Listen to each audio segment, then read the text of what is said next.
So yung binantayan po natin bagyo na si Ada ay tuluyan na naging isang ganap na low pressure area kahapon.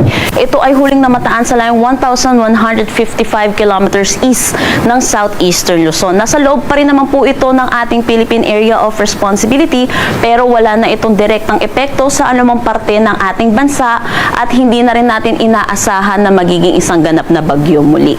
Samantala, meron din tayong low pressure area na binabantayan naman dito sa labas ng ating PAR. Ito ay huling namataan sa layong 1,990 kilometers east ng northeastern Mindanao. Sa ngayon po, mababa pa naman po yung chance neto na maging isang ganap na bagyo at hindi rin natin inaalis yung posibilidad na ito'y pumasok ng ating Philippine Area of Responsibility. Kaya tutok po tayo sa mga nilalabas po na updates ng Pag-asa. Sa ngayon, yung northeast monsoon po natin ay umiiral dito sa may Luzon at Visayas. Ito po yung nagdadala ng malamig na panahon po natin, lalo na sa madaling araw at umaga. At inaasahan din po natin, magbubugso po ito ngayong linggo po natin.